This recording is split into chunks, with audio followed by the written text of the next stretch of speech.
Sa game na to, pag-uusapan naman natin yung laban namin kontra sa Game Lab. At dito nyo makikita kung paano kami nahirapan sa high loss. At yun rin ang dahilan kung bakit kahapon gustong kong makuha yung high loss. Ito kasi yung mas naunang game kaysa sa in-upload ko kahapon. Mas inuna ko lang i-upload yun. Siyempre, idudulo natin yung dalawang invited teams, which is yung Game Lab tsaka Omega Empress. Teka, baka kilala mo lang ako at lagi kang nanonood pero hindi ka pala naka-follow sa page. I-follow mo na yan. Isa lang Dito, assassin ulit yung target ba namin? Kasi sabi ng kampi ko, funny lang daw, hindi palo yung jungle ng kalaban. Kaya binan ko yung Nolan, Ling, tsaka Hayabusa. At syempre, first ba nila yung Sunmatic na yan? Eto nga, first pick namin yung Sushin at kinuha nila yung Hylos tsaka Roger. Tingin ko may coach tong Game Lab kasi ang galing mag-draft guys. Binigay nila yung Sushin so hindi namin makakounter yung Hylos ng Xavier kasi meron na kaming mid laner. Tapos nakuha pa nila yung Roger na pwede ko sanang i-jungle.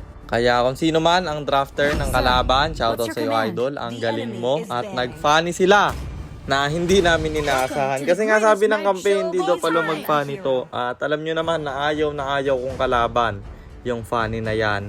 Kaya naman, pina-counter ko na lang sa roam namin kahit na may ruby na kami. Sabi ko, pumili ka sa Kadja, Franco, or Kufra. At Kufra ang napili niya. Ako naman ay nag-Gisanshin kasi kailangan namin ng scaling. At ito yung nakita ko na bagay sa lineup ng kalaban. So ayun, nandito na naman tayo sa bakbakan. Ang limahan, digmaan na!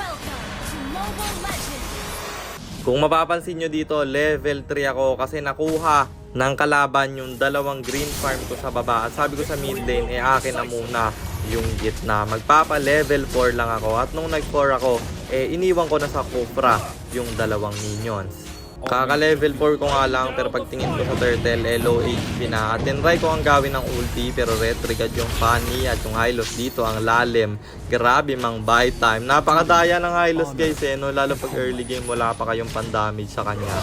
Kung mapapansin nyo dito, 5 yung nasa top lane na kalaban. Kaya naman trade na lang tayo dito sa paba. Pina-ulti ko na yung edit para mabilis ma-platingan. Pero yung funny nag-react at sobrang bilis niya man.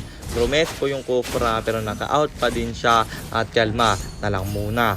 Up na yung second turtle dito pero sabi ko sa kampi ko hayaan nyo na sila yung magsimula. Try na lang nating agawin at nabato yung Roger nila kaya rumes ko na ako dito. Aurora mapapa-flicker out, bagsak yung Roger nila doon. At yung turtle ay gusto ko nga sanang i-contest kasi 4 na lang naman yung kalaban kaya kaming lahat ay papunta na dito pero malayo pa yung Ruby kasi mamemreasure siya at nahuli tayo ng funny pero may respong gagawin ang ating mga kampi. Ang problema lumapit pa ako, naka bloody retry pala at mabibigyan pa ako doon pero patay din naman yung funny nila. Tapos yung Terisla dito papalag pa, magpi-flicker out yung edit at mababato siya, bagsak yung Terisla nila. Abutin rin naman ng Hylos yung edit namin doon. Kakabuhay ko lang at kinukuha na naman ng kalaban yung turtle dito kaya agad-agad kong inultihan. Ruby, tamang harap lang pero late na. Bumitaw ng first kill at retry. Ang kagandahan nahuli yung funny nila kaya naman may trade pa tayong nakuha.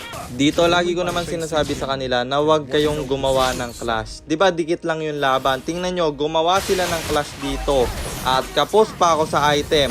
Re-rest na lang ako, damage at free hit pero hindi pa namin yung kaya. Assassin nga yung kalaban Siyempre dapat makaskill muna ako, jungle marksman at dahil dun sa pagkakamaling ginawa nila na gumawa ng clash, dun na nagtuloy-tuloy ang lamang ng kalaban kasi ako mag-isa ang magde-def dito kaya yung Tori sa gitna ay mauubos nila. Inhibitor na lang ang matitira at pa-up pa yung Lord. Siyempre, hindi na kami makakakontest dyan. Kung kanina kaya naming pumuesto kasi 3 pa yung Tori sa gitna. Ngayon, hindi na. Sa ganyan ako nagagalit guys Yung hindi ko naman kinokol pero pumapalag sila. Kasi alam ko naman kung kailan natin kakayanin kumalag. Ako yung scaling, napakatagal ko ng jungle marksman. Kaya alam ko kung kaya na natin. Pero yun nga, tao lang, nagkakamali. Kaya kailangan lang naming bumawi. Tinry ko pang agawin yung Lord dito pero medyo late na. At nakuha ng funny yung Lord doon. Pati yung blue buff ko gusto pa nilang kunin pero may retribution ako kaya sa amin pa rin yan mapupunta. Ang problema may Lord na magmamarcha papunta sa base namin. Glorious Pathway kinumit na kaya alam ko na engage na yung mga kalaban dito. Hylos ang nabato pero masyadong makuna at parang kinikilite. Flicker in galing kay Aurora, wala siyang mahuhuli, siya pa nga yung mabibigyan doon. Nag-proc na yung passage niya, patay na rin yung Hylos at napawinter tayo sa loob. Hindi pa nga namatay at 3 yung bagsak sa kalaban. Kompleto kaming 5 dito kaya sabi ko irekta natin yung gitna. 5 kami dito. Pwede nating basagin kahit 2 tore at pa-up pa yung blue nila. Ang problema, kompleto na yung kalaban. Kaya sabi ko, out na yan. Hayaan nyo nang makuha ng Fanny yung blue kaysa naman mamatay tayo. At dito nga, nung nagalit ako dun sa unang clash, nakikinig na sila. Dito may mali kaming desisyong ginawa kasi sabi ko, i-freeze natin yung gitna para maklear natin agad. Ang problema, nakapasok sa loob ng base yung minions. Kaya pati yung top lane na-freeze. So mape-pressure kami dito kasi 2 wave yung dadating sa top. Hindi lang yan guys pagka-clear namin yan, meron pang isa. At palabas yung Lord. Kaya paano kami ko-contest ngayon kung kami pa yung nape-pressure, diba? At binurst na nga ng kalaban kasi kita nila kung nasan kami masyadong malayo. Sabi ko, bigyan na lang natin yung nasa harap. Pero wala, hindi na namin kayang kumontes kasi nga nauna na talaga sa pwesto yung mga kalaban. Kaya naman yung Lord ay sa kanila na naman mapupunta. At dito ako na yung nag-clear sa top. Pagka ultimate ko, nakita ko yung Lord na nakapasok na sa base. Kaya dinasinan ko na kasi may winter rin naman para mabuy time sila at hindi mag-focus sa tower. Bagsak yung Terizla, kaya pa kayang depensahan to ng 4 kong kasangga. Buhay din yung 4 sa kalaban, kaya mukhang ipipilit nila sa next wave sa gitna. Dito tamang harap lang may hila yung Hylos nila at masyadong napalalim si Tropa, mabibigyan siya. Kupra dito papakas pero may Fury pa yung Roger at grabe yung Fanny. Nabuhay pa nga yung Sushin doon at 3 na naman yung bagsak sa kalaban. Kaya itatry sana namin irekta yung gitna pero mabubuhay na rin yung Hylos nila, magiging 4 kaya blue buff na lang ang tinarget ko kasi pinakakailangan ng Fanny yun.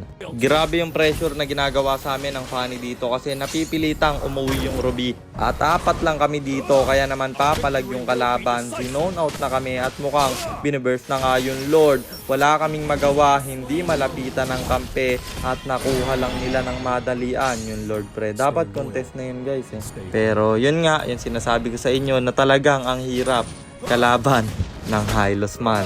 Sabi ko dito, wag niyong papasukin yung Lord. Kasi kanina guys, nakapasok yung Lord, diba? Kung hindi ko pa dinasinan yun, baka nayari na agad.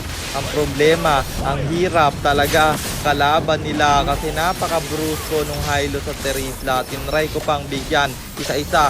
Fanny, tanggal yung imon niya at mamamatay yung 4 sa kanila. Ang problema, sobrang daming minions. Aurora yung natira. Nag-tower lock mag-isa. At panalo sila, kami ang natalo, pero at least lumaban tayo. Lamang pa kami sa kill, so tingnan nyo yung Fanny, 2-5-2. Tama nga yung sabi nila na hindi nga pala mag-Fanny yung jungle nun. Pero sobrang ganda ng ginawa ng Hylos at Terizla ng kalaban. Nakadagdag pa na tayo ay jungle marksman at madali tayong i-zone out. At yun lang, nice game sa Game Lab. At ang alam ko, player yan ni Boss Dogs guys yung mga yan. Yeah, nice sa inyo. At meron pa kayong aabangan bukas. Ang kalaban naman namin ay yung Omega Empress. Nakaka-champion lang sa Riyadh. Ang alam kong napanalunan nila guys, 10 million pesos. Tapos yung MVP yata, 2.5 million, mga ganon. Mga milyonaryo yung kalaban namin bukas. At yun lang, sana nag-enjoy kayo sa content natin na to. At kung gusto nyo namang magpapilot ng ML account, mag-PM lang kayo, nagre-reply ako. At syempre, may bayad yon. Kahit hanggang anong rank, pwede nyo ipapilot. At kahit anong hero, pwede nyo ipaspam. Basta may additional payment pag magpapaspam kayo ng hero. At yun lang guys, ingat kayo palagi. God bless. Paalam!